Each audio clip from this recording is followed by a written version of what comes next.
2024 December 15వ తారీఖు నాడు 17 ఏండ్ల ఒక మైనర్ బాలుణ్ణి జూబ్లీ హిల్స్ పోలీసులు అత్యంత పాశవికంగా థర్డ్ డిగ్రీ నేపథ్యంతో అతి కిరాతకంగా కొట్టిన పరిస్థితి కనిపిస్తుంది.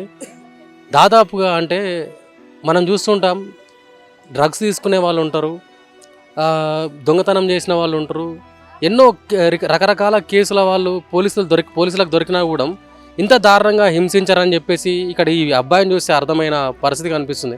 ఎందుకంటే చిన్న అంటే ఈ అబ్బాయి నార్మల్గా మొబైల్లో రీల్స్ తీసుకుంటా ఉంటే అనుకోకుండా ఒక మిస్టేక్లో వేరే వాళ్ళకి సంబంధించిన రీల్ అతని మొబైల్లో క్యాప్చర్ అయినందుకు వాళ్ళు పోయి కేసు పెడితే ఈ అబ్బాయిని తీసుకెళ్ళి దళిత బాలుడు అత్యంత పాశవికంగా థర్డ్ డిగ్రీ చేసి అబ్బాయి లేవలేని పరిస్థితి.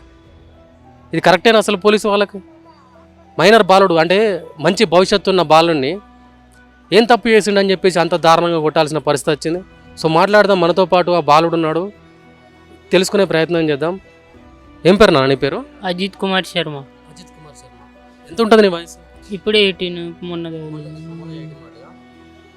ఏమైంది అసలు? నువ్వు ఇంత దారుణంగా అంటే నువ్వు ఇట్లా కావడానికి కారణం ఏంది అసలు? ఈ జూబ్లీ హిల్స్ పోలీసులు కొట్టారు, వాళ్ళు కూడా కొట్టారు, మళ్ళీ ఇంటికాడ వాళ్ళ అన్న తమ్ముళ్ళు కొట్టారు. ఎందుకు కొట్టారు? నేను కొట్టడానికి కారణం ఏంటి? ఆ రోజు సండే మమ్మీ నేను మార్కెట్కి వెళ్దాం అనుకున్నాం, 15. అయితే సండే రోజు మార్కెట్కి వెళ్దాం అనుకుని మమ్మీ పండుకుంది. తర్వాత కొద్దిసేపు తర్వాత వెళ్దామని అంటే తర్వాత పండుకుంటే నేనేం చేసిన, మా ఫ్రెండ్ వచ్చిండు, నేను వాడు ఫోన్ తీసుకొని వెనకాల మా ఇంట్లోనే అంటే స్టెప్స్ కాడ కూర్చొని రీల్ చేసుకుంటున్నాం. అయితే ఏమైంది, సిగ్నల్ రాదు అయితే నేను వైఫై కనెక్ట్ చేసుకుని ఇట్లా పైకి ఎత్తేసరికి కెమెరా క్లిక్ అయ్యి అవతల సైడ్ బాత్రూమ్ ఉంటుంది. అయితే కెమెరా క్లిక్ అయ్యి ఇట్లా తలకాయ దుడుచుకునేది ఒక మగ మనిషి వీడియో 5 సెకండ్లో వచ్చింది. అయితే వచ్చేసరికి ఆయన ముత్తుకుంటే నేను తొందర కిందకి వెళ్ళినా. అంటే వీడియో కూడా తీస్తున్నాడు రే అని ముత్తుకునేసరికి గట్టి ముత్తుకుంటే నేను కిందకి ఉరికి ఎందుకు ముత్తుకుంటుండే అని చూసేసరికి 5 సెకండ్స్ వీడియో వచ్చిందన్న. వచ్చేసరికి డిలీట్ చేసి పైకి వచ్చిన నేను కింది పోయి డిలీట్ చేసి పైకి వచ్చేసరికి తిడుతూనే ఉండు. క్యాష్ పైకి వచ్చిన తర్వాత తిట్టిండు, క్యాష్ పెట్టి అది ఇది మీరు వీడియోలు తీస్తున్నారు. నిన్ను తిట్టిన పర్సన్ ఎవరు? ముస్లిం ఆయన రెహమాన్ అబ్దుల్. అయితే మేము తర్వాత పైకి వచ్చిన తర్వాత తిడుతుంటే తిట్టి కొట్టిండు ముందు కొట్టి ఫోన్ లాక్కొని చూసిండు. వీడియో దొరకకపోతే మళ్ళీ డిలీటింగ్లో చూస్తే వచ్చింది, వీడియో చూస్తే వచ్చింది 5 సెకండ్స్ వచ్చేసరికి నేను అన్న కావాలని రాలేదు, ఇట్లా అనుకోకుండా వచ్చింది, మిస్టేక్ అయిందంటే అయితే ఏమన్నాడు, నువ్వు కావాలని తీసినావు అది ఇది అంటే కొట్టిండు. ఆయన కూడా కొట్టిండు, వాళ్ళ అన్న వచ్చిండు, ఆయన కూడా కొట్టిండు. మళ్ళీ ముగ్గురు నలుగురు ఉంటారు, ముగ్గురు వచ్చి ముగ్గురు కొట్టిరు. ఖాళీదని ఒక ఆయన ప్రెసిడెంట్ ఏదో ఉంటుంది, ఆయన తెలియదు, ఆయన కాంగ్రెస్. ఆయన ఫోన్ చేస్తే ఆయన వచ్చి పోలీసులో ఫోన్ చేసిండు. కాంగ్రెస్ పార్టీ లీడర్లు వచ్చి కొట్టి మళ్ళీ ఎవరు పోలీసులు ఉంటారు, వాళ్ళకి తెలిసిన వాళ్ళు వాళ్ళిద్దరు ఎవరు కానిస్టేబుల్ అని పిలిచి పంపించిండు. పోలీస్ స్టేషన్ పంపిస్తే వాళ్ళు కూడా అక్కడ తీసుకొని పోయి కొట్టి ఏం జరిగిందని అడిగారా? పోలీసులు ఏమైనా అడిగే ప్రయత్నం చేశారా? అడిగితే నేను ఇట్లా వేరే వాళ్ళు తీసుకొని వచ్చారు, వాళ్ళు చెప్పారు ఇట్లా వీడియో తీస్తుండంట. అంటే నేను కావాలని చేయలేదు అది అంటే ఆయన తిట్టిరు, వాళ్ళు గలీజ్గా తిట్టి క్యాస్ట్ పెట్టి తిట్టి మళ్ళీ ఇక్కడ లోపల అవతల సైడ్ క్యాస్ట్ వాడుకుంటే తిట్టిర్రు. హిందువులని అంటే ఈ హిందువుల వల్ల ఇది ఉంటే మాది కానీ అట్లా మాలోళ్ళు అది అంటే మాలోండంటే అట్లా తిట్టి వేరే ఆడ పక్కన వేరే ఫోన్లు తీసుకునే వాళ్ళు ఉంటారు, అక్కడ పక్కన కూర్చోబెడితే కూర్చున్న తర్వాత వేరే కింద నుంచి కానిస్టేబుల్ తొందర ఫోన్ మాట్లాడుకుంటూ వచ్చి ఆడ హాకీ టాకీ ఉంటుంది కదా, వాళ్ళ చేతులు ఉంటే ఆడ పక్కన పెట్టి లాఠీ పక్కన నుంచి తీసుకొని ఆడ 10 నిమిషాల దాకా కొట్టిండు. ఇక్కడ మీ పేరెంట్స్కి ఏమైనా ఇన్ఫార్మ్ చేసిర్రా ఏం జరిగిందని చెప్పేసి? ఇట్లా మీ కొడుకు ఇట్లా పోలీస్ స్టేషన్కి వచ్చిండే ఏమన్నా మీ వాళ్ళకి ఫోన్ చేసిరేమన్నా? అంటే మమ్మీకి తెలుసు అనమాట, తీసుకొని వచ్చింది అక్కడ ఇంటికాడ బతికిన కూడా వదలకుండా ఇట్లా తీసుకొని వచ్చిండు. అప్పుడు మళ్ళీ కొద్ది నొప్పి ఉండేది. తర్వాత ఇంటికి వచ్చినాము. ఇంటికి వచ్చి 3 రోజులు ఉంచుకురు. 3 రోజులు కొట్టలేదు, ఒక రోజే కొట్టిరు, చాలా కొట్టిరు కానీ 3 రోజులు ఉంచుకుర్రు.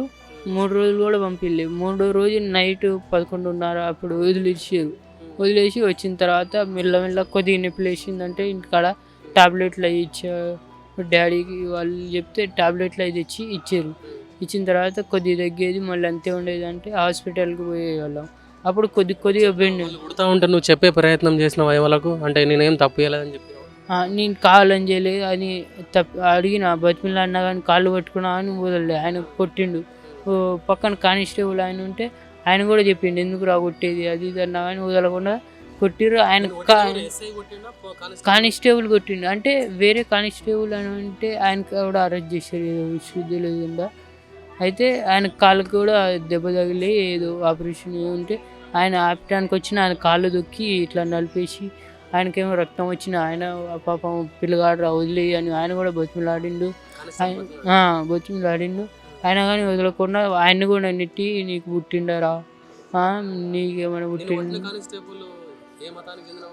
అది తెలియదు. అయితే కొట్టి వెళ్ళిపోయిండు. కొట్టి వెళ్ళిపోయిన తర్వాత అక్కడ పక్కన అంతే వదిలేసి వెళ్ళిపోయారు. 3 బయట లోపల అక్కడ పిఎస్ని వదిలేసారు.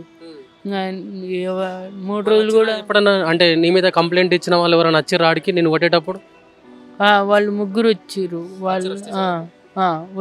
వాళ్ళు మాట్లాడుకుంటారు.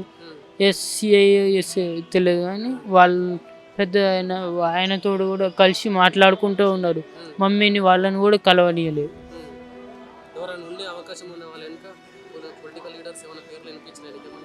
అజారుద్దీన్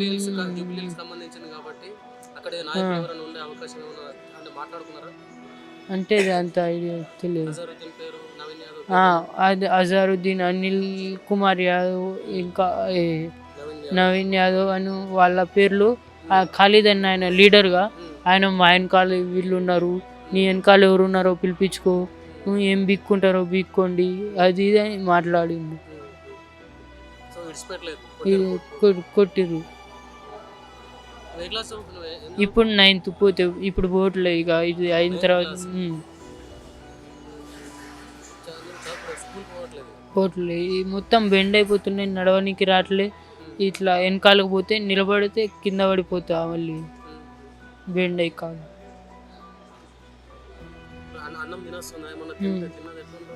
ఇప్పుడు ఎక్కువ తినట్లే, తక్కువ అన్నం కూడా తినట్లే. ఈ చపాతీ అది ఒక 2 పూటలు అంతే. అంటే 9th క్లాస్ అబ్బాయి చిన్నగా రీల్స్ చేస్తూ ఉంటే ఏదో మిస్టేక్లో బ్యాక్గ్రౌండ్లో వేరే వాళ్ళ వీడియో క్యాప్చర్ అయింది. దానికి ఈ అబ్బాయిని 3rd డిగ్రీ చేసి కొడితే ఇప్పుడు 9th క్లాస్ అబ్బాయి లేవలేని పరిస్థితి. ఏం సమాధానం చెప్తారు జూబ్లీ హిల్స్ పోలీసులు? రావట్లేదా మీకు ఏం కేసులు రావట్లేదా? ఈ అబ్బాయిని కొడితే ఏమొచ్చింది? ఇప్పుడు లేవలేని పరిస్థితి. మంచి భవిష్యత్తు ఉన్న అబ్బాయి ఇంత దారుణంగా కొట్టి అతని భవిష్యత్తును సర్వనాశనం చేశారు. సో మాట్లాడదాం, వాళ్ళ తల్లిదండ్రులతో కూడా మాట్లాడి తెలుసుకునే ప్రయత్నం చేద్దాం.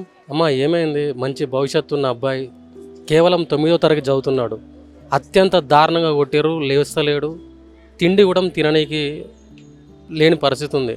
ఏమైంది అసలు మీ కొడుకుని అంత దారుణంగా ఎవరు అట్లా కొట్టడానికి కారణం ఏమి? ఆ రోజు డిసెంబర్ 15 సార్, డిసెంబర్ 15 ఆదివారం రోజు. ఆ రోజు నేను పడుకుండిపోయినా సార్. పడుకుంటే బాబు నా దగ్గర నుంచి ఫోన్ తీసుకున్నాడు. ఫోన్ తీసుకొని బయట రీల్ చేసుకుంటున్నాడు సార్. మా పక్కన వాళ్ళ బాత్రూమ్ ఉంటుంది, ఆ మెట్ల పక్కన. ఆ మెట్ల మీద రీల్ చేసుకుంటూ నెట్ రావట్లేదని చెప్పి బాబు ఫోన్ పైకెత్తాడంట.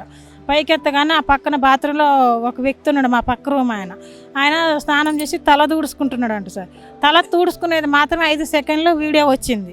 అయితే అప్పుడు ఆయన ఫోన్ ఆ పైకి పెట్టగానే ఆయన కేకేసిండంట. ఆ వీడియో వస్తుంటేనే కేకేగానే ఆయన కిందకి వెళ్ళిపోయి ఏంది అంకుల్ కేకేసిండని చెప్పి ఫోన్ చెక్ చేసిండంట. చెక్ చేసే వరకు అందులో వీడియో ఉందంట, ఏది తల దూడుచుకునేది వచ్చిందంట. అరే ఇది వచ్చింది, అంకుల్ పైకి పోతే ఏమంటాడు అని చెప్పేసి కొడతాడని ఆ వీడియో ఉన్నది డిలీట్ చేసిండంట బాబు. ఆ తల దూడుచుకునేది డిలీట్ చేశాక పైకి వచ్చిండు. పైకి వచ్చిన తర్వాత వాళ్ళకి ఎరా నా కొడుకు నువ్వు ఇట్లా వీడియోలు తీస్తున్నావు అని చెప్పేసి బాబుకు తిడుతుండు. అప్పుడు నేను లేచి బయటకు వచ్చాను సార్.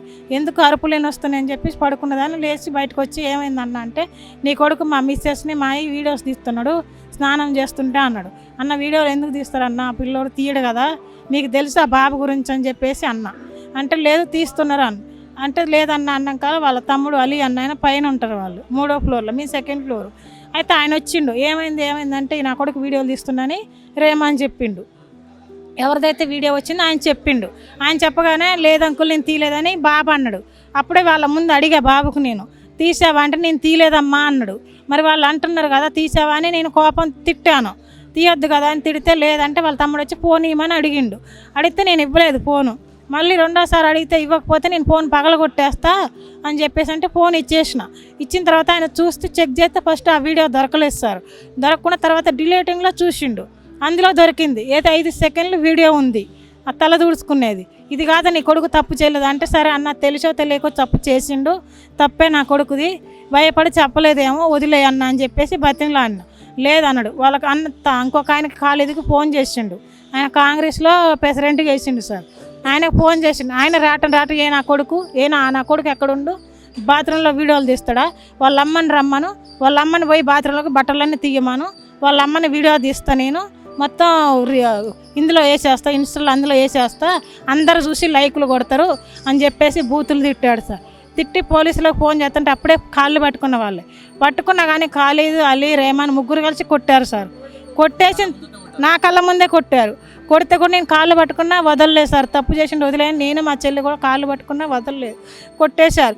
మళ్ళీ నాకు సిఐ నా కొడుకును పంపివన్నాడు. సిఐకి ఫోన్ చేసిన, నా ఫ్రెండే తీసుకురమ్మన్నాడు, నా కొడుకును పంపివన్నాడు. వదిలే ప్రసక్తి లేదంటే అన్న చిన్నదానికి వదిలే అన్న అని చెప్పేసి బతిమిలా అన్న కాలేదుని.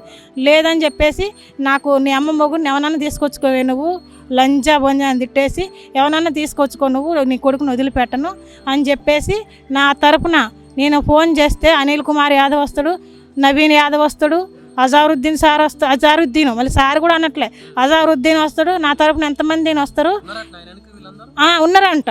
నా వెనక వాళ్ళు నేను ఇప్పుడు ఫోన్ కొడితే అందరూ వస్తారు. నాకు నువ్వేం పీకలేవు, నువ్వేం చేయలేవు, నువ్వు ఎవరన్నా తీసుకొచ్చుకో, ఎందుకంటే మా సార్ లేడు అప్పుడు, ఆయన అవుట్డోర్లో ఉన్నాడు అని చెప్పేసి అంటే వదిలే అన్న, తప్పైంది అన్న అని చెప్పేసి బతిలానే వదలలేదు సార్. మళ్ళీ ఈయన తీసుకెళ్ళారు వచ్చి కానిస్టేబుల్ 10 నిమిషాలల్లో. 10 నిమిషాల్లో బాబుని తీసుకెళ్ళిన తర్వాత వాళ్ళకి మళ్ళీ వీళ్ళ దగ్గరే ఉన్న అర్ధగంట సేపు బతిలాడుతున్నా వదిలేయండి అన్న అని. వదలం మేము అని చెప్పేసి అంటే మళ్ళీ పోలీస్ స్టేషన్కి మా చెల్లెని తీసుకొని వెళ్ళిపోతే పోలీస్ స్టేషన్ దగ్గర 9 వరకు ఉంచుకున్నారు సార్. అది లోపల కూడా కూర్చొనివ్వట్లేదు, అక్కడ వెహికల్ పెట్టే కాడ కూర్చొనివ్వట్లేదు, గేట్ బయటే కూర్చోమంటున్నారు సార్. బయట రోడ్డు మీద 9 వరకు అక్కడే కూర్చుంటున్నాం మా చెల్లె నేను. మళ్ళీ 9 వరకు పైకి వెళ్ళి అడిగితే వాళ్ళు ఇంక రాలేదు, వెళ్ళొచ్చు అని చెప్తున్నారు. వాళ్ళు వచ్చినప్పుడు మేము కప్పురు పెడితే అప్పుడు రాను. ఫస్ట్ రోజు అయిపోయింది, 2వ రోజు వెళ్ళాం. మళ్ళీ వీళ్ళని కలుస్తున్నా, ఇక్కడ వాళ్ళ దగ్గరికి వెళ్తున్నా, వీళ్ళు ఒప్పుకోవట్లేదు. ఆ ఖాళీదాన్ని ఒక అపార్ట్మెంట్ కొనుక్కున్నాడు, అక్కడికి కూడా వెళ్ళాను. ఈ పోలీసు నాకు వీళ్ళందరూ ఉన్నారు అన్నాడు కదా, ఏమో వాళ్ళ తరపున నా కొడుకుని వదిలేస్తారన్న దాంతో వెళ్ళిపోయినా. 6 గంటలకు వెళ్ళిపోయినా, తెల్లారుజాన 6 గంటలకు వెళ్ళిపోతే కూడా ఇంటి వాచ్మెన్ ఫోన్ చేసిండు ఆయనకి.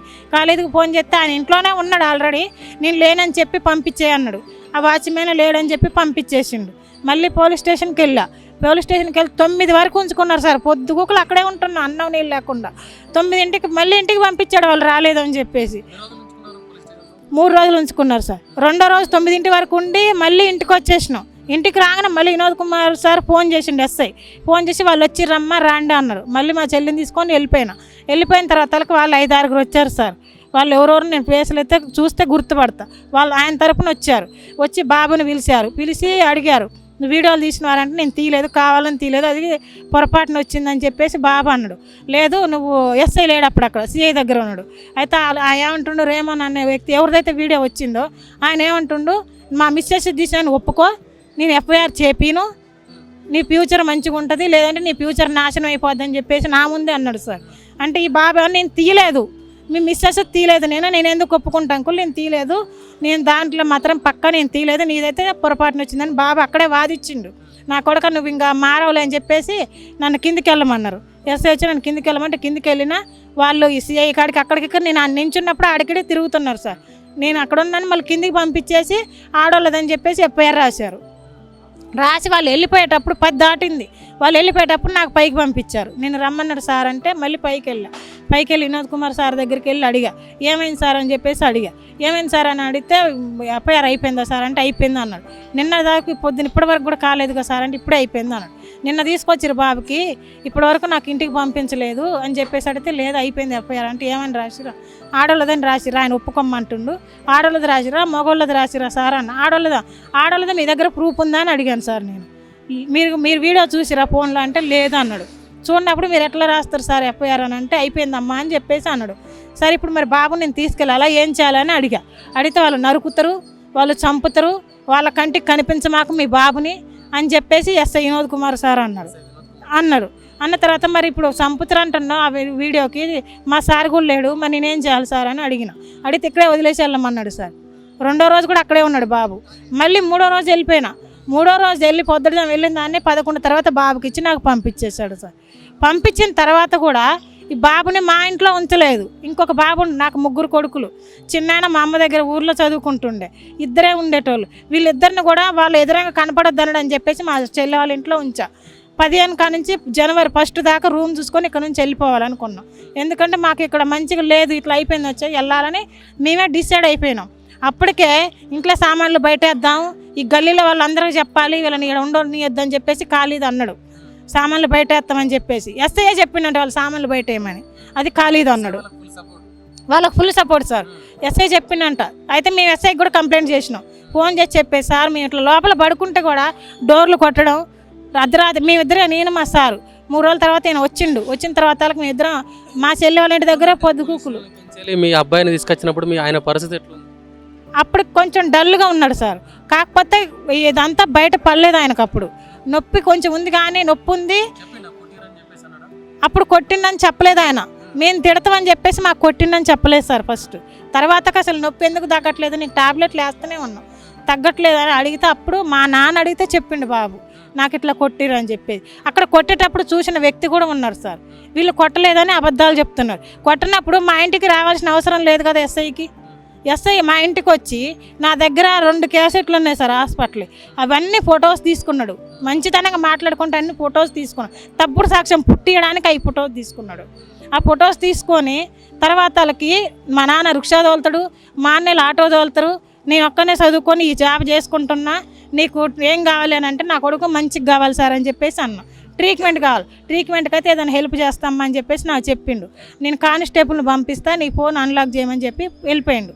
కానిస్టేబుల్ ఆయన పోయిన ఒక 10 నిమిషాలకు కానిస్టేబుల్ వచ్చి ఆయన 1 గంట ఉన్నాడు సార్. గంట ఉండి ఫోన్ లాక్ చేయమని నేను 1 లాకే ఉంచాను సార్. పిల్లలు తీసుకుంటాను ఊరికే మారుస్తా. 4 లాకులు ఉన్నాయి. ఆ 4 లాకులు ఆ రోజు వాళ్ళకి ఫోన్ హ్యాండ్ ఓవర్ చేసేటప్పుడు పేపర్ మీద రాసి ఇచ్చే వాళ్ళకి ఇది సార్ లాక్ అని చెప్పిన. మరి వాళ్ళు ఏరే లాక్ పెట్టుకున్నారో నాకు తెలియదు. ఆ లాక్ పెట్టినప్పుడు వాళ్ళు చూసుకోకుండా ఉండి నాకు ఇప్పుడు ఫోన్ లాక్ చేయని నాకు రాలేదు. గంట ట్రై చేసినా రాలేదు, వెళ్ళిపోయినారు. మళ్ళీ నాకు 10 ఫోన్ చేసిండు ఎస్ఐ. ఫోన్ చేసి మీ సార్ రాలేదంటే రాలేదు సార్ అన్న. అంటే మీ సారు ఫోన్ చేస్తే ఎన్నిసార్లు ఫోన్ చేసి నేను ఎత్తట్లేదు, మేము అంత దిగజారిపోయినాం ఆ పోలీసులు అని చెప్పేసి ఎస్ఐ అన్నాడు. లేస్తా నేను మాట్లాడిస్తాను, ఏం పని మీద పోయిండో బాబు గురించే తిరుగుతున్నాడు, నేను రాగానే ఫోన్ మాట్లాడిస్తాను. ఈయన 11:20కి ఇంటికి వచ్చిండు.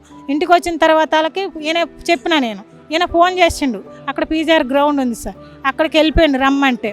ఆయన రమ్మంటే ఈయన వెళ్ళినప్పుడు అక్కడ 3 వ్యక్తులు ఉన్నారు. వాళ్ళని కూడా ఎస్ఐ వెళ్ళిపోమని చెప్పిండంట. వాళ్ళు వెళ్ళిపోయారు. వాళ్ళు వెళ్ళిపోయిన తర్వాత వాళ్ళకి ఖాళీది నా కొడుకు, నా వెనక అనిల్ కుమార్ యాదవ్, నవీన్ యాదవ్, అజారుద్దీన్ ఉన్నారు, వాళ్ళతో నీకు ఏదైనా హెల్ప్ కావాలంటే నేను చేపిస్తా అని మాతో ఇట్లా చేపించిండన్న, మా తప్పే 5,000 10,000 ఇస్తాను పర్సనల్గా, నేను మా జాబులు పోతాయి అని చెప్పేసి పొట్టు కొట్టి మొత్తం లేవకుండా చేసి 5,000 10,000 ఇస్తాను. మేము 2 వెహికల్ అమ్ముకున్నాం సార్. ఆ వెహికల్ ఉన్న సంగతి మాకు గొడవైన వాళ్ళకి కూడా తెలుసు సార్. మేము 2 వెహికల్ అమ్ముకుంటేనే మంచిగా కానీ పిల్లోడు 5,000 10,000కి మంచిగా అవుతాడా? అసలు మీరు తప్పే చేయలేదు కదా, 5,000 10,000 ఎవరికి ఇస్తారు అని చెప్పేసి మా ఆయన అన్నట్టు నాకు అవసరం లేదు అని అంటే, లేదు సార్ నేను మా సార్తో మాట్లాడాను సిఐతోనని అంటే ఈయన నిలబడ్డాడు. 4 సార్లు ఫోన్ చేసిండంటే ఆ సిఐ ఫోన్ ఎత్తలేదంట. ఫోన్ ఎత్తకుంటే ఈయన వెళ్ళొచ్చిండు. సరే రేపన్న స్టేషన్కి రాన్న సిఐతో మాట్లాడదాం, ఏదో ఒకటి చేద్దాం అని చెప్పేసి అన్నాడంట. అన్న తర్వాత వాళ్ళకి ఈయన ఇంటికి వచ్చిండు. ఇంటికి వచ్చిన తర్వాత వాళ్ళకి ఇప్పుడు వీళ్ళు మేము ఇంట్లో ఉన్నా కానీ డోర్లు కొట్టడం, డోర్ కట్టలు కట్ చేశారు సార్. అవన్నీ మా దగ్గర ప్రూఫ్స్ ఉన్నాయి. మా డోర్లు టార్చర్ చేశారు ఖాళీది వాళ్ళు 3 కూడా. మొత్తం ఆ బిల్డింగ్లో వాళ్ళే ఉంటారు సార్. అంత పగ పెంచుకోవడానికి ఏం కారణం అంటే గతంలో మీకు ఏమన్నా గొడవలు ఉండే అవకాశం ఏమన్నా ఉందా? ఉన్నది సార్ గొడవలు. ఎట్లా అంటే ఇప్పుడు ఒకే బిల్డింగ్లో ఉంటాం అందరం, బండి పార్కింగ్ అనేది ఎక్కడ ప్లేస్ ఉంటే అక్కడ పెట్టుకుంటాం. అయితే వాళ్ళు పెట్టే ప్లేస్లో ఇప్పుడు వాళ్ళ బండి రాలేదు, మేము వచ్చినాం, మా బైక్ పెడితే ఆ బండి హ్యాండిల్ ఇరగొట్టడం, బండి తీసుకెళ్ళి ఎక్కడో వేయడం జరిగింది. అట్లా గొడవలు అయిపోయినాయి, గొడవలు ఉన్నాయి. ఆయన ఏంటంటే తాగుతాడు, మాగా తాగి బాత్రూమ్ బయట టాయిలెట్లు చేయటం, మా రూమ్ ఎదురంగా టాయిలెట్లు చేయటం, బట్టలు లేకుండా మా ఎదురంగా తిరగడం, అది మేము అడిగేదాన్ని, అది కరెక్ట్ కాదని చెప్పేసి అడిగి గొడవలు అయ్యాయి. అవును సార్, అవన్నీ కూడా మేము వాండర్కి కూడా కంప్లైంట్ చేసాం. వాండర్కి కంప్లైంట్ చేస్తే కూడా ఆయన కూడా వాళ్ళకి చెప్పేది వాళ్ళకి, మాకు చెప్పేది మాకు చెప్పేసిండి, అయిపోయింది. తర్వాత వాళ్ళకి ఇవన్నీ కడుపులో పెట్టుకొని ఈ మా మీద అంతా కోపం అంతా బాబు మీద తీశారు. ఇంకొకటి ఏంటంటే ఆయన ఏందో కిడ్నాప్ కేసులో ఉన్నాడంట. ఎవరైతే మా మీద కేసు పెట్టిన వ్యక్తి ఉన్నాడో ఆయన ఒక కిడ్నాప్ కేసులో పోలీసులకు దొరకకుండా 10 రోజుల నుంచి తిరుగుతున్నాడంట. ఆయన తిరుగుతుంటే తెల్లారుజామున 5 గంటలకి సివిల్ డ్రెస్లో 5-6 పోలీసులు వచ్చారు. పోలీసులు వస్తే మా పిల్లలు 5ంటికి కిందకి వెళ్ళిపోతే మా రెండో బాబు, ఈయన కాదు రెండో బాబు ఉన్నాడు, ఆ బాబుకి సివిల్ డ్రెస్లో ఉండి ఇప్పుడు నా ఫోటో చూపించి మీరు అడుగుతారు సార్, నేను తెలిస్తే మీకు చెప్తారు కదా. అయితే మా బాబు అన్నాడు, ఈయన ఎక్కడన్నా చూసినవా అంటే చూశాను సార్ అని మా బాబు చెప్పాడంట. చెప్పిన తర్వాత ఎక్కడ ఉంటాడంటే మా రూమ్ పక్కనే అని చెప్తే సరే నేను వస్తాం మాకు చూపియండి అని చెప్పి వాళ్ళు 5-6 కూడా మా బాబుతో పాటు వచ్చారు. వచ్చిన తర్వాత వాళ్ళు అక్కడొకరు దాచుకున్నారు. డోర్ మా వాడితోనే కొట్టించారు. డోర్ కొట్టగానే అప్పటికి ఆమె ఎవరో అని అడిగింది. ఎవరనగానే మా బాబు ఏం చేయాలి, నేనే ఆంటీ అని చెప్పేసి మా బాబు చెప్పిండంట. చెప్పగానే డోర్ తీసింది ఆమె, బాబే కదా అని డోర్ తీయగానే పోలీసులు లోపలికి వెళ్ళిపోయారు. వీళ్ళు సివిల్ డ్రెస్లో ఉన్నారు సార్. వెళ్ళి ఆయన్ని తీసుకెళ్ళిపోయారు. తీసుకెళ్ళిపోయిన తర్వాత కూడా చాలా రోజులు కూడా మా వాడిని పట్టించిండు, మా ఆయన్ని పట్టించిండు, మా పిల్లోడి పేరు ఊక చెప్తుండే. అప్పుడు వాళ్ళ మిస్సెస్ని అడిగిన అసలు ఎందుకు అరెస్ట్ చేసిర్రు, మా వాడికి తెలియదు కదా, సివిల్ డ్రెస్లో ఉన్నారు వాళ్ళు, ఎవరో ఇప్పుడు ఏదన్నా డబ్బు విషయం ఏదన్నా ఉండొచ్చు, చుట్టాలు కూడా కావచ్చు, అట్లా అనుకొని చూపించి ఉంటాడు. అసలు ఏమైందని అంటే వాళ్ళ మిస్సెస్ ఏం చెప్పింది, ఎవరినో కిడ్నాప్ చేసిరంట, మా ఆయన కారు డ్రైవింగ్ చేసిండు, దాంట్లో ఈయన కూడా ఇరుక్కపోయిండని చెప్పేసి వాళ్ళ ఆయన చెప్పుకొచ్చింది సార్. పాత గొడవలు ఈయన పట్టించిన దానికి కారణం వల్ల నా కొడుకు మీద అవన్నీ కలిపి పగ తీర్చుకున్నారు సార్. ఇప్పుడు వాళ్ళు తీసుకున్నారు. హాస్పిటల్లో చూపెట్టారు కదా, ఆ అబ్బాయి ఆరోగ్య పరిస్థితి ఎలా ఉంది, డాక్టర్లు ఏం చెప్పారు? 3 నెలల వరకు ఏం చెప్పలేమంటున్నారు సార్. ఇక్కడ ఇంటి దగ్గర వీళ్ళు కొట్టిరు కదా, ఈ ఎన్నుపూస భాగం అనేది గ్యాప్ వచ్చింది మెడ కిందకి. ఈ పోలీసులు కొట్టడం వల్ల ఇక్కడ బొక్క అనేది వాపొచ్చేసింది. ఈ స్ట్రైట్గా మనం కూర్చున్నట్టు కూర్చోలేడు సార్ బాబు, ఊరికి ఇంకంతే ఉంచిపోతాడు, మెడ వంగిపోతుంటుంది. డాక్టర్స్ ఏం చెప్పారు, 3 నెలల వరకు చెప్పలేమన్నాడు. ఆయన స్టడీగా నడిచేది కూడా మేము కరెక్ట్గా చెప్పలేమంటున్నారు సార్. ఎన్సీసీ స్టూడెంట్ ఆ బాబు. ఇప్పుడు తప్పుడు సాక్ష్యం పుట్టించి నరాల వీక్నెస్ ఉందని ఎలా పుట్టిస్తారు? ఎవరు పుట్టించారు? డాక్టర్ సర్టిఫికేట్ తెచ్చారు పోలీసులే తెచ్చిచ్చారు సార్. ఈరోజు 12 అయితే 16వ తారీఖు అని చెప్పేసి అప్పటి వరకు ఉన్నారని చెప్పేసి అన్ని డాక్టర్తో సైన్ పెట్టించి, ఆ డాక్టర్ సైన్ ఎలా చేస్తే సరే ఆమె పిల్లల్ని కనలేదా, ఆడామేనంటావా నాలాగా పిల్లల్ని కనలేదా? అలాంటి వాళ్ళు డ్యూటీకి కూడా పనికిరారు సార్, వాళ్ళని కూడా డ్యూటీల నుంచి తీసేయాలి. నా కొడుకుకి ఏది లేదని నా దగ్గర ప్రూఫ్ ఉంది, అన్ని ఆధారాలు ఉన్నాయి. నా కొడుకును కొట్టేటప్పుడు చూసిన వ్యక్తి కూడా ఉన్నాడు, అతను కూడా సాక్ష్యం చెప్పడానికి రెడీగా ఉన్నాడు. అతను చెప్పి ఆయన ఆపడానికి పోతే కూడా నీకు పుట్టాడా నా కొడుక, నువ్వే పెద్ద క్రిమినల్ అని చెప్పేసి ఆయన కూడా నోటికొచ్చినట్టు తిట్టి బాబుని కొట్టేశారు. ఇప్పుడు కొట్టలేదని తప్పుడు రిపోర్ట్లు అన్నీ పుట్టిస్తున్నారు సార్. వాళ్ళు ఆ డాక్టర్ని కలవలేదు, అవన్నీ ఆ డాక్టర్ ఒకళ్ళు కలిసినా తప్పుడు సాక్ష్యం చెప్పిన ఆమెకు కూడా శిక్ష పడాలి. నా కొడుకుని ఇంటి దగ్గర కొట్టిన 3 మీద యాక్షన్ తీసుకోవాలి. 3 రోజులు పిఎస్లో పెట్టుకున్న వాళ్ళు 3 రోజులు ఎంతమంది అయితే ఉన్నారో వాళ్ళందరినీ కూడా డ్యూటీల నుంచి తీసేయాలి. డ్యూటీ చేసే అధికారం కూడా లేదు వాళ్ళకి. నాకు న్యాయం కోసం పోరాడుతున్నా. నా పిల్లాడు ఫస్ట్ ఎలా ఎన్సీసీలో ఉన్నాడో అలా కావాలి, వాళ్ళందరికీ శిక్ష పడాలి. నేను కోరుకునేది అది. దీనికోసం నేను ఎంత దూరమైన వెళ్ళిపోతాను సార్. అందరూ అడుగుతున్నారు ఇన్ని నెలలు అవుతున్నాయి ఏం చేస్తున్నావు అంటే, నా కొడుకుది కొంచెం తప్పు ఉంది కాబట్టి కొంచెం ఉందనుకో నేను చూపించుకుంటూ వస్తున్నా. అది పెద్దగా అయిపోయి నడవలేని స్థితిలోకి వస్తే నేను ఎందుకు కోరుకుంటా? ఇప్పుడు నన్ను తట్టుకోలేక కన్న తల్లిని నేను ఇప్పుడు బయట పెట్టుకున్నాను సార్. అందరూ అడుగుతున్నారు ఎన్ని రోజులు ఏం చేసినా, నేను హాస్పిటలే తిప్పుతున్నా. జనవరి నుంచి నా దగ్గర అన్నీ ఉన్నాయి సార్, ప్రూఫ్స్ అన్నీ ఉన్నాయి నా దగ్గర. చూడొచ్చు, అంటే ఇది పరిస్థితి. నా కొడుకు కేవలం 16-17 సంవత్సరాల వయసులో తెలిసి తెలియక ఏదో మొబైల్ అనుకోకుండా రికార్డ్ అయిన వీడియోకి అత్యంత దారుణంగా పోలీసుల చేత 3rd డిగ్రీ చేపించి అతను లేవలేకుండా చేశారని చెప్పేసి ఆ తల్లి ఆవేదన చూస్తుంటే నిజంగా గుండె తరుక్కుపోతున్న పరిస్థితి కనిపిస్తుంది. నా కొడుకు అంటే ఎన్సీసీలో స్టూడెంటు అతడికి కండరాల క్షీణత అని చెప్పేసి నరాల బలహీనత అని చెప్పేసి ఒక సర్టిఫికేట్ కూడా అంటే దొంగ సర్టిఫికేట్ కూడా పోలీసులు తీసుకొచ్చి ఇచ్చిన పరిస్థితి కనిపిస్తుంది. సో నిజంగా అంటే ఈ ఖచ్చితంగా ఈ బాలుడికి న్యాయం జరిగేదాకా పోరాడతామని చెప్పేసి కూడా ఆ తల్లి వినుకున్న పరిస్థితి కనిపిస్తుంది. ప్రజెంట్ మనం సోమాజిగూడ ప్రెస్ క్లబ్లో ఉన్నాం. గత కొద్ది రోజుల క్రితం ఒక మైనర్ బాలుడిపై జూబ్లీ హిల్స్ పోలీసులు అత్యంత పాశవికంగా 3rd డిగ్రీ వేసి పిల్లగాన్ని నానా చిత్రహింసలు పెట్టడం జరిగింది. ఇప్పుడు ఆ మైనర్ బాలుడు కనీసం నడవలేని స్థితి, ఒక ఎట్లుందంటే ఆయన పరిస్థితి నేను మీకు చూపిస్తాను. ఆ బాలుడు లేవలేని పరిస్థితి మొత్తానికి. సో ఇదే విషయంపై ఇక్కడ సోమాజిగూడ ప్రెస్ క్లబ్లో చర్చ కూడా జరుగుతుంది. మనతో పాటు తెలంగాణ శ్యామ్ గారు ఉన్నారు. ఈ విషయంపై గత కొద్ది రోజుల నుంచి కూడా ఆయన పోరాడుతున్నాడు. దళిత సంఘానికి సంబంధించిన మైనర్ బాలుడు అతను. సో మాట్లాడదాం అన్నతోని. అన్న, ఏమైంది అసలు? ఆ బాలుడిని పోలీసులు కొట్టడానికి కారణాలు ఏంటి? మీరు ఇప్పటిదాకా చూశారన్న, వాళ్ళ కుటుంబం మీ ఛానల్తో కూడా మాట్లాడే ప్రయత్నం చేశారు. ఎవరైతే ఇప్పుడు నా పక్కన కూర్చున్నటువంటి అజిత్ కుమార్ ఉన్నాడో, దగ్గుపాటి అజిత్ కుమార్, పోయిన సంవత్సరం 2025 డిసెంబర్ 15వ తారీఖు ఆదివారం పూట ఇంట్లో పేరెంట్స్ పండుకున్న తర్వాత పిల్లలు ఫోన్తో ఆడుకుంటారు కదా, ఆడుకునేటువంటి క్రమంలో ఒకే ఇంట్లో కిరాయికి ఉండేటువంటి ఇతను ఎవరైతే ఇతని మీద కంప్లైంట్ పెట్టారో వాళ్ళు ముస్లిం కమ్యూనిటీకి సంబంధించినటువంటి వ్యక్తులు ఇలా వీడియో తీసుకుంటుంటారు. రీల్స్ చిన్న పిల్లలు తీసుకుంటారు. ఆ క్రమంలో ఈ వీడియో తీసుకునేటువంటి క్రమంలో ఒక ముస్లిం అబ్బాయికి సంబంధించి, ముస్లిం అబ్బాయినా అంకుల్ తల వెంట్రుకలు వచ్చాయంట. సో ఆ క్రమంలో వాళ్ళు అధికార దాహంతో, అధికార అండదండలు వాళ్ళ వెనకాల ఉన్నాయని ఆ కాంగ్రెస్ పార్టీకి సంబంధించినటువంటి నాయకులు, అక్కడ ఉన్నటువంటి వ్యక్తులు ఎవరైతే ఉన్నారో వాళ్ళందరికీ వాళ్ళ అన్నే అంట, నేను చెప్పడం కాదు, వాళ్ళందరూ అండదండలతోని లంజోడక మీరు వేసుకోండి, లంజోడక నా ఫోటో తీస్తావారా, నా వీడియో తీస్తావారా అని పిల్లోని అతి దారుణంగా కొట్టి, నా పక్కన కూర్చున్నటువంటి పిల్లోని అతి దారుణంగా కొట్టి పోలీస్ స్టేషన్లో కంప్లైంట్ ఇస్తే పోలీసు వాళ్ళు మరి ఏం చేశారో ఏందో తెలియదు. 3 రోజులు పోలీస్ స్టేషన్లో ఉంచుకొని కాళ్ళ మీద 3rd డిగ్రీ ప్రయోగించి కొడితే ఈరోజు కాళ్ళు చూపించండి కాళ్ళు లేదా అన్న. ఒక్క విషయం అంటే చూడొచ్చు, ఆ అబ్బాయిని చూస్తే మైనర్ బాలుడు, అసలు పోలీసులకు అలా కొట్టే హక్కేమని ఉంటుందా? ఒక్కటి బ్రదర్, ఎంత నేరస్తుడైనా సరే ఏ నేరమైనా చేయని కసాబ్ గాని కొట్టిరా బ్రదర్? దేశంలో బాంబులు పెట్టిన తీవ్రవాదుల్ని బిర్యానీలు పెంచి పోషించి ఉరిశిక్షలు వేశారు కదా, రైట్? అంత నేరం చేసి ఉంటే ఈ పిల్లోడు కూడా ఉరిశిక్ష చేయండి. చట్టానికి ఎవరు అతిథులు కాదు కదా, చట్టాన్ని కాపాల్సిన బాధ్యత పోలీసు వాళ్ళు కాదంలే. కొట్టే హక్కు అయితే మీకు లేదు కదా. ఇంత కిరాతకంగా కొట్టారు అని అంటే అక్కడ డ్యూటీలో ఉన్నటువంటి Vinod Kumar Reddy, SI Vinod Kumar Reddy, CI Venkatareddy, ACP Venkateswara Reddy, ముఖ్యమంత్రి రేవంత్ రెడ్డి. రెడ్ల రాజ్యంలో సామాన్యులకు రక్షణ లేకుండా పోయింది. ఇదే ముఖ్యమంత్రి రెడ్డి అన్నాడు, ఎందుకు నేను ఈ విషయాన్ని కోట్ చేస్తా ఉన్నానంటే, ఓ బాధ్యత కలిగిన వాడిని కులానికి ట్యాగ్ చేసి ఇలా చేస్తారనేది కూడా ఇలాంటి క్వశ్చన్ రావచ్చు.